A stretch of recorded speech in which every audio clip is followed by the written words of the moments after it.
Wrong one. And Tommy Dunne had a drink for last week. Mine's a double. Corrected that. It had BUM yesterday.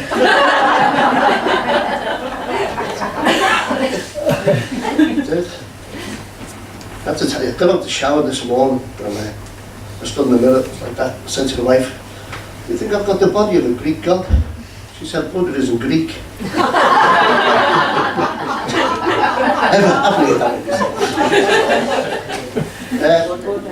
I'm Tommy Dunne. I was one of the first chairs of the Service Users Reference Forum, SAFE. That's what SAFE stands for. And SAFE was formed in March 2014 to give service users and our carers a voice. And that goal has been achieved to the extent that we now key in the decision-making process for health and social care. As a group, we wanted to raise awareness of dementia and highlight the problems that people with dementia and our carers face on their daily basis. Now, DEEP said we're a part of them. DEEP are a deep part of us. I always think of DEEP, we know that they're a safety cushion for us, that we can fall back on, and they will always have our back. I feel that they are our guardian angels. I feel that they are there to make sure that we are looked after and not taken advantage of, and we always feel safe when they're by our side. Now, initially, SAFE was funded by the CCG, and our meetings were held at Everton Football Club, and that's another venue in the south of Liverpool. And as usual, We can always move to another club. what did you do? And as usual, the funding was pulled by the CCG, so we had to become a self-funding group. And how we did that, we have raffles at our groups. And what everyone does is they bring a raffle prize, you know. So you see the same prize come back every month.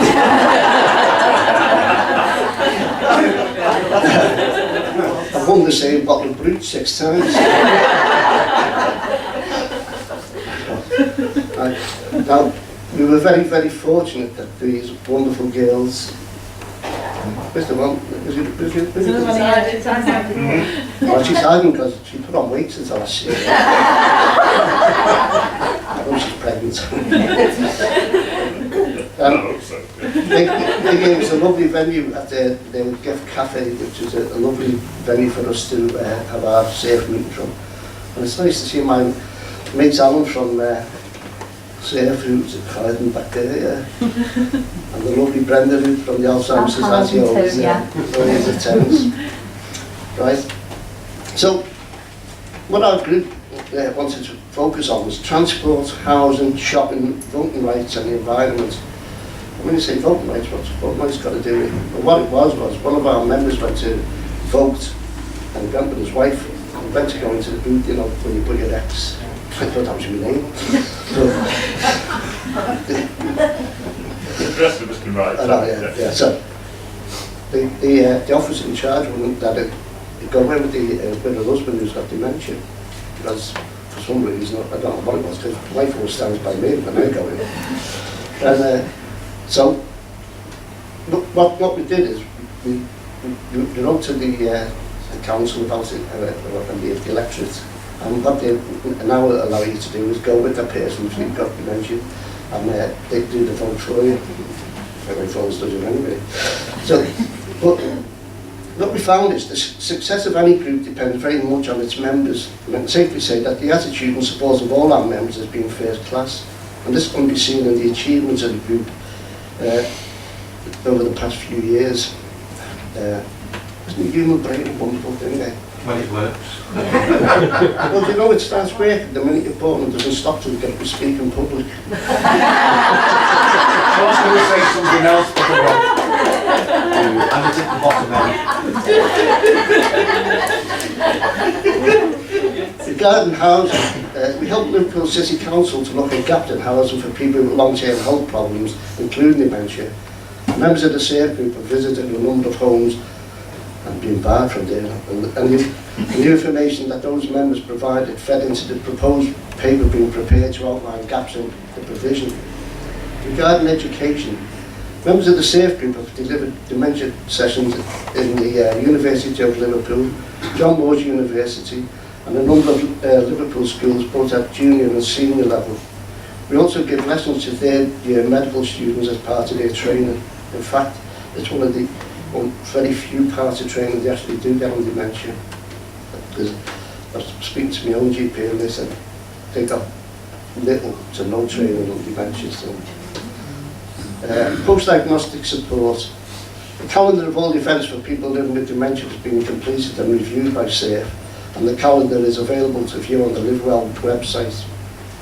Post-diagnostic documentation has been developed with the support of SAFE members. What we found is, when we were given a diagnosis of dementia, we were given a big pile of literature, there's been nothing. So what we got it down is to a few pieces of paper, this is what it is. Take all the scary bits away, because I read that and thought, you know, you've got 5 to 7 years to live. And I thought, where's this? This is dated 8 years ago.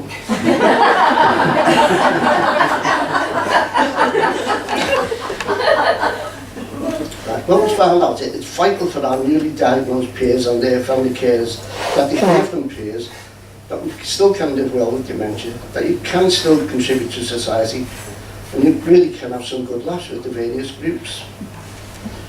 You know, everyone has a photographic memory, just that some don't have the film. You mean there's nobody home? You see, that's the Welsh version.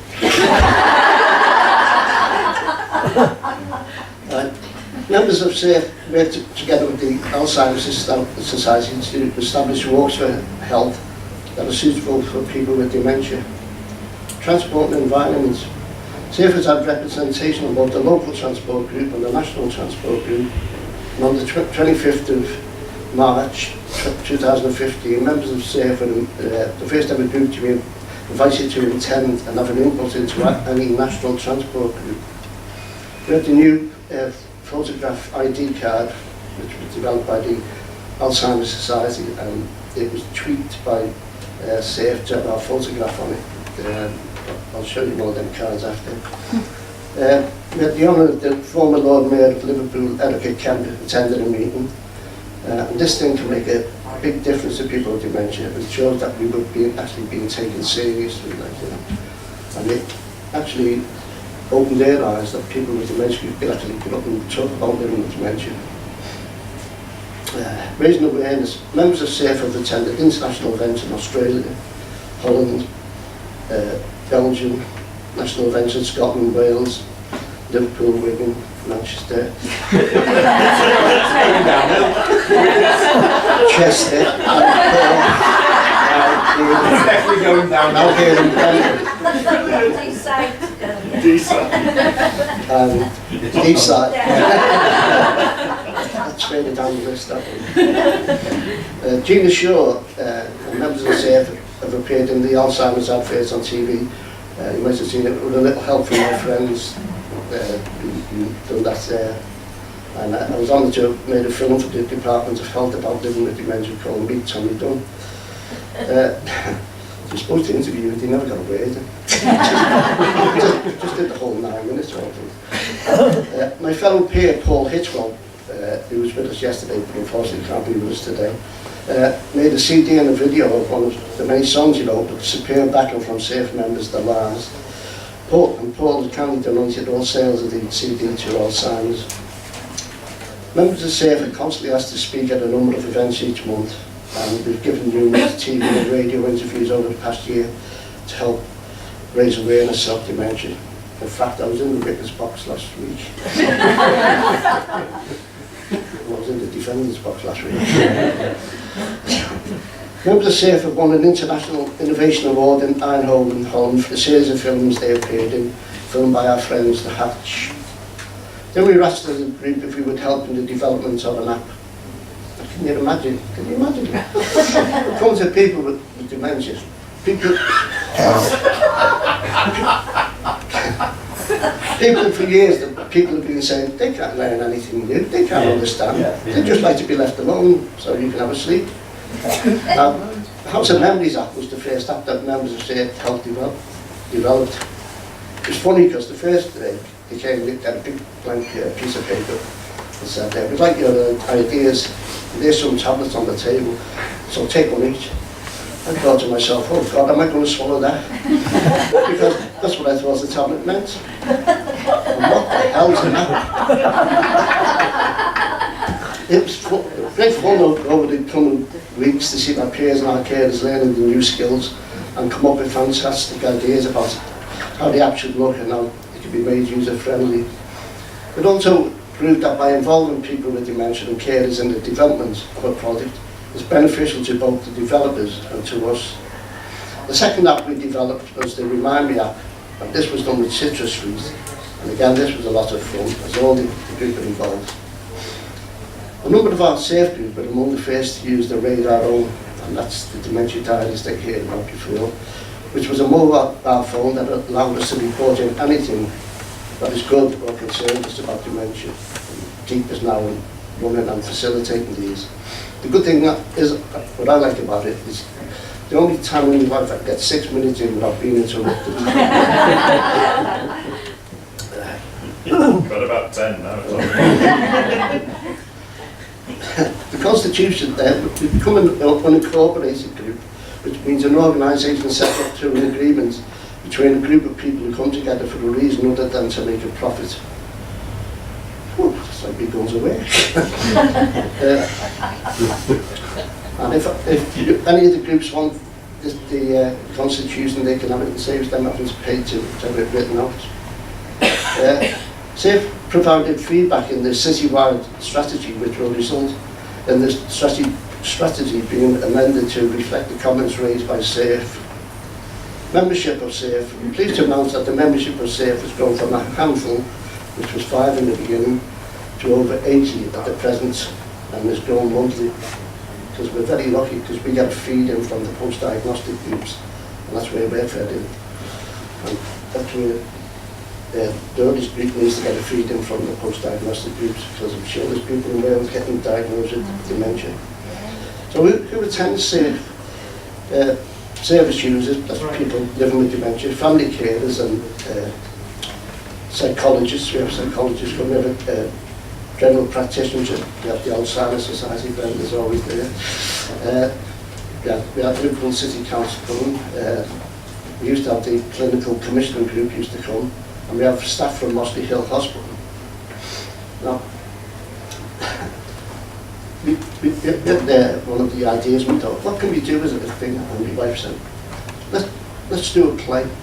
So the people with dementia doing a play. So my friend Paul, we wrote this play, and as you can imagine, it was humorous, but it was also educational, and it would have gone on for an hour and a half, and we put it on twice on the Everyman Theatre, and we got funding from DEEP to actually put that on, which was absolutely brilliant. They sent out a producer to work with us every week on the rehearsals. Never seen that lad since. He's now got dementia. He's now part of our group. I can tell you all now that through the likes of these groups, we will change society's perception of what people with dementia are like, from sitting in chairs around walls and homes, not being capable of doing things, to one where society recognises and that we still have our intelligence and we can still contribute to society, and we will be heard and we will make a difference. So I can tell a couple of stories about actual dementia. True stories. Quick ones about it. One went to get on a bus, and a disabled passenger put on the bus, and I walked down it. Obviously it wasn't there, so I walked down and he went, oi! The passenger said, driver wants you. So I went back and said, yeah, and he went, and he went.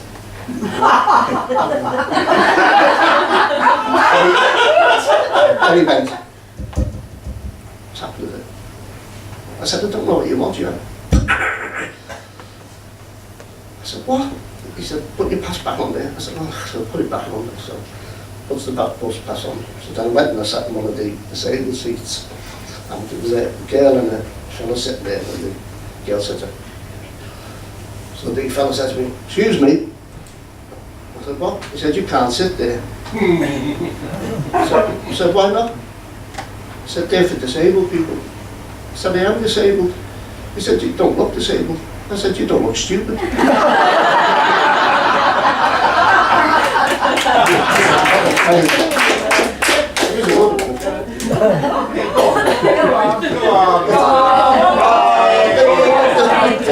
This is the story of at the group at Everton, and this fella coming for the first time with his wife and daughter, and he was a little fella and he had a hat on. So I went straight up to him and I said, hello, what's your name? So his wife said, his name's John. I said, hello, John. So I'm going to look at him all the time. I'm not going to look at the... So I said, where did you used to work? So his daughter said, do you work in Fords? So I said, do you used to work in Fords, John? So his wife said, yeah. But he didn't like it. I said, didn't you like working in Fords, John? His daughter said, no, he hated it. I said, did you hate working in Fords, John? So his wife said, yeah. So I said, where else did you used to work? So his daughter said, he was a cobbler. I said, where did you used to make shoes? So his wife said, on the corner of Beach Street. So I said, oh, I used to pass that on the way to school. I said, you used to be in the window. So his daughter said, yeah, he used to be in the window making the shoes. So I said, what type of shoes did you used to make? And he said clogs. I said, clogs? I said, how do you make clogs? He said, well, you used to get the leather. And he explained fully on. And his wife said, he never speaks. You never give him a chance. Brilliant.